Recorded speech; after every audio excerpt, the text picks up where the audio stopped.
Hello and welcome to The Bottom Line on TVP World, where we unpack some of the main business and economic stories of the day. I'm your host, Marie Cato.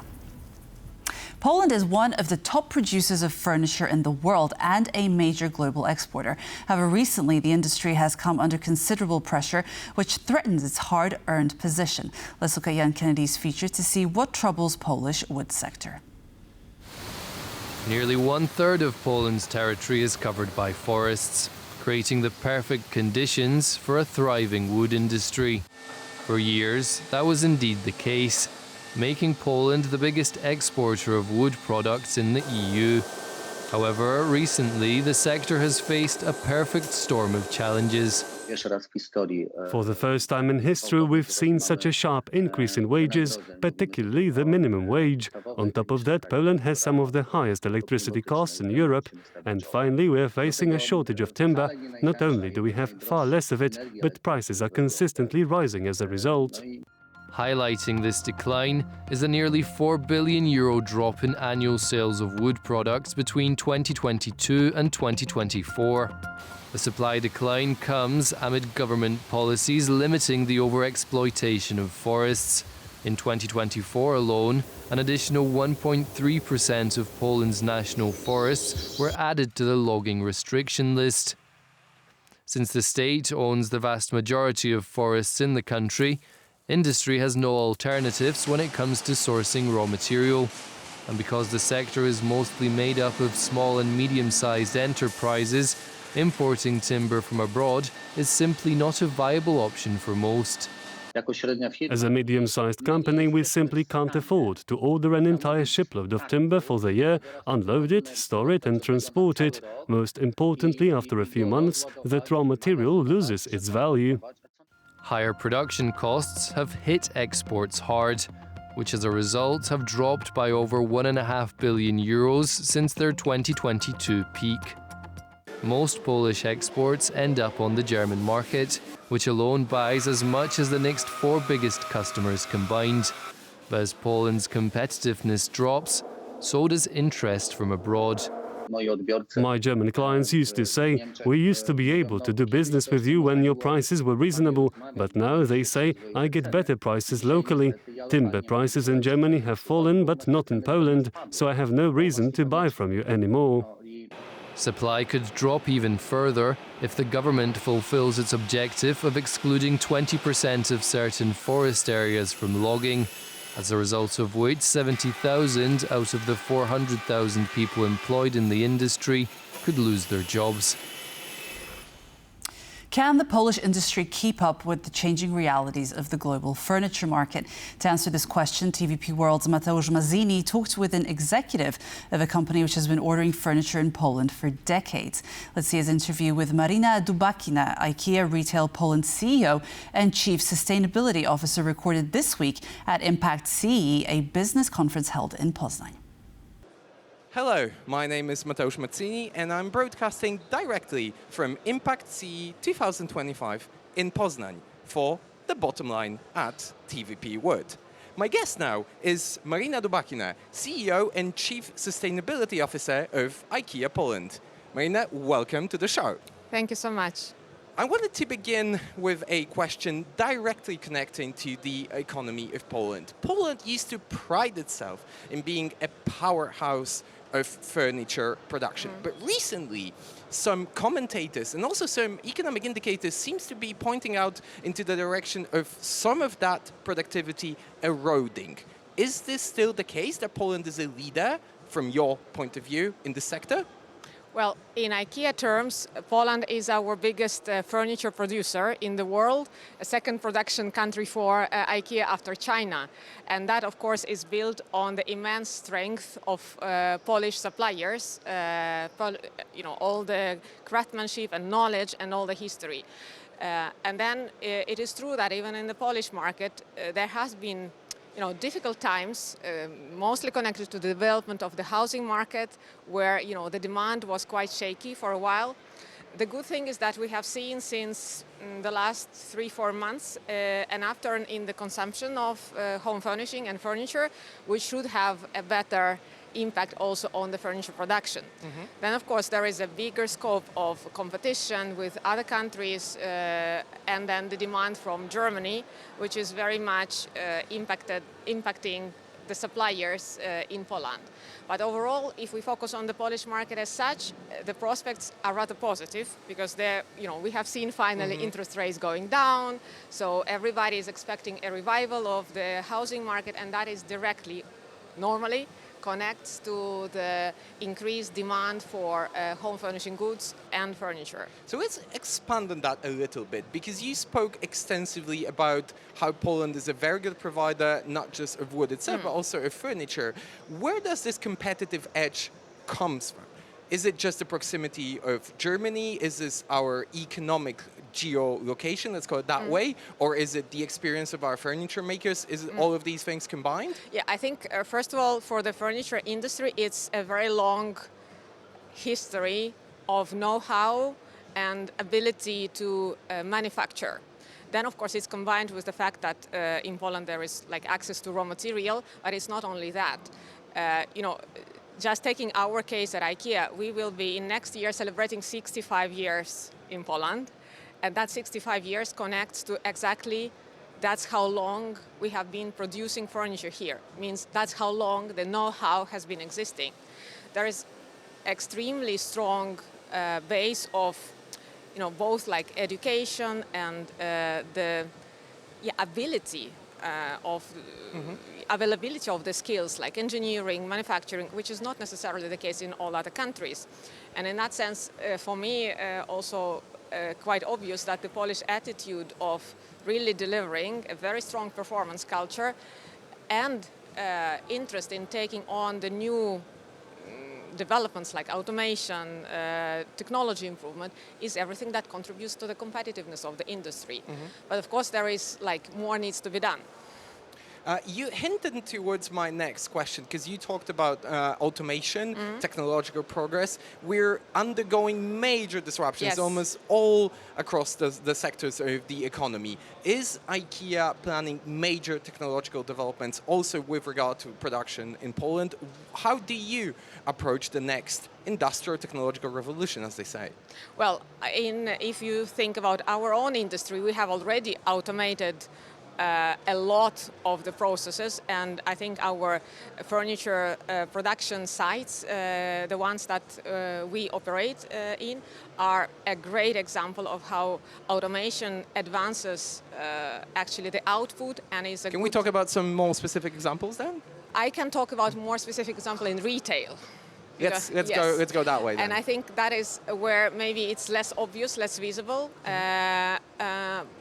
from where as a customer you meet a co-worker, a sales assistant, or a customer experience specialist, and then you don't maybe see so much this technological advancements. But if we just think 5 years ago, online sales, for example, were not there. Today, IKEA is a powerhouse of omni-channel, and I dare say we are one of the leaders in the industry when it comes to all the solutions. Of course, they are powered by technology. If you also look in our physical spaces, which are still very important to us and will continue to be so, we have implemented an array of tools, starting from the way how salespeople are, checking their inventory, or what they can use to talk to a customer, the planning tools, how much you can do with technology just here and now. And then, of course, there is another side, what you can do as a customer. If you have ever used an IKEA app, you will know there is IKEA Creative. It's, I think, one of the first of its kind AI-powered creative solutions to imagine your home. So in the whole area of both customer meeting, customer experience, fulfillment, logistics, all aspects of that journey in retail have been going through a wide technological change. And then, of course, you can say the support functions in the area of finance, people and culture, the system we use. I think nothing has not been untouched. So what transpires from your answers is a very much a people's first approach. And we're going to talk about leadership, we're going to talk about your internal policies in a second, but I wanted still to touch upon one of the many things that you mentioned yourself, which is China, the great competitor to Europe, the great manufacturing powerhouse. What's the competitive edge of China over Europe? Because you've mentioned Poland being on par with China as the top two countries in your supply chain. When you look at China, what does China have that Poland doesn't? Well, I think beyond scale, of course, yes, right? Yes. No, I think if I refer to today's morning speech of Anna Lembke Impact, and she was talking of our curse in the modern age, which is overwhelming abundance. And I think probably from a consumer perspective, that's what Chinese goods output contributes the most to in Europe, in European scale, is the abundance of the offer. You have so many. Well, some would say abundance, some would say just a competitive market then.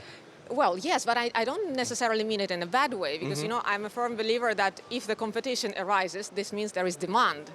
So the task we have at hand in Europe and in Poland is just to be better, or to be on par at least, when it comes to pricing, style, choice, ability to deliver fast, and then I think leveraging also the identity of the products. Because if I look at IKEA and our way of thinking, we are obviously a consumer brand, so we produce goods for people to have them at their homes. At the same time, we are very clear that it's not for consumption that is not reasonable.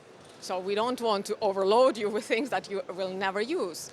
And I think that is a little bit the balance of how we are clear on what is the value of our product, what you get when you get the solution, how you can use it for a long time, and that you have that you don't only go on dopamine effect, like Anna Lembke was talking about, but that you can actually build with what you have. But for that, as a consumer, you need to make sure that you get the best price, you get the best quality, and on best terms. And that's what we should be building our competitive edge on. Would it then be legitimate to say that Europe has an advantage over China in sustainability? You're a chief sustainability officer at IKEA Poland. How do you perceive the difference, not just in consumption, in market attitudes, but also in how people approach the very notion of sustainability? Yeah, I don't think that any sustainability notions can be labeled on country basis. It's a sole responsibility of individual company to actually set the standard and then adhere to it, and then of course supported by the government. In our case, this whole value chain is built with the mind of planet. What we call sustainability strategy has been with IKEA for a couple of decades, and the leg of circularity and quality of our products is mega important. So in that sense, and talking to the customers, I know that if you ask someone, do you know how IKEA is sustainable? They say, yes, we trust that you are. So I think it is about building the reputation and proving it, that people will not necessarily even look for more information because everybody is busy, but they trust that we are doing a good thing, and of course we need to live up to this trust. And that goes from design to the way how we produce, to the way what raw materials we use, to how we design products that they can be reused, repaired, etc., etc. So let's talk about that a little bit, because here at Impact this year, you're part of a panel on leadership. Yes. And leadership, that clearly transpires through your answers as well in our interview, seems to be a very important element of your value chain. If you were to summarize what leadership at IKEA Poland specifically, is about, what would that be? Well, IKEA is a very strong value-based company. We are driven by a very clear vision to create a better life for the many people, and then that translates into a set of core values. And actually, if I sum it up, it's all about people first, togetherness and inclusiveness. When we talk about leadership, we talk about leadership by all. It's not about me being CEO and being the utmost leader making all the decisions. It's about that everybody in their workplace need to feel the responsibility and the privilege of exercising leadership in what they do, meaning being courageous, being proactive, being responsible, having a high level of performance culture, being customer-oriented, focusing on the solution, being great example. And I think that is what is needed so much in these changing, difficult times, because we cannot build the company on the few. We need to build the company on the many, because we need many centers of gravity to have balance. Building the company on the many difficult times, that leads up very nicely to my final question about DEI. Yes. We know that these are company policies that are very much, in many places all over the world right now, under assault, under retreat. Are you confident that you will be able to remain true to your DEI principles? You've been a champion of these policies, of inclusivity as IKEA, not just in Poland, but globally, for years, maybe even decades right now. What's next for DEI at IKEA? You know, when we talk about AI, it's again people first. It's ethical AI. AI not because of technology per se, but to empower, enhance the human abilities. You know, we have already a year ago released to all co-workers and also externally very clear set of values and principles we adhere to when working with AI, and then with that we have made a huge training program for all co-workers. For example, you know, AI tool, chatbot like Copilot is available to everybody in the company, independently of the positions. You know, we will here in Poland we will have AI days in the office just next week. It's a lot of investment in the education, and I think what now in the panels we have heard in the morning, it's about competitiveness. Embracing the new skills in a way that they can enhance productivity, that they can release time for more analytical tasks instead of just data collecting, for example, and then that they can empower our people to focus on the customer instead of the back operations through technology.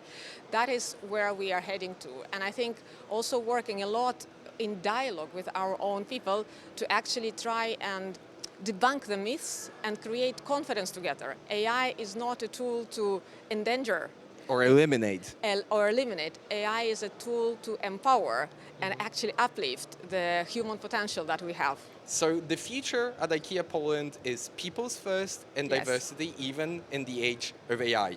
Marina Dubakina, CEO and Chief Sustainability Officer of IKEA Poland, thank you very much. Thank you. And this was me, Mateusz Mazzini, for The Bottom Line, directly from Impact CE in Poznań. Thank you very much. And that was Marina Dubakina, CEO and Chief Sustainability Officer, speaking to TVP World's Mateusz Mazzini at Impact CEE 2025 in Poznań. And that concludes The Bottom Line today. I was your host, Marie Cato. We're on every weekday at 5:10 CET on TVP World. And in the meantime, for the latest in regional business, follow us on X and on tvpworld.com. And for more news and analysis, stay with us on TVP World. Goodbye.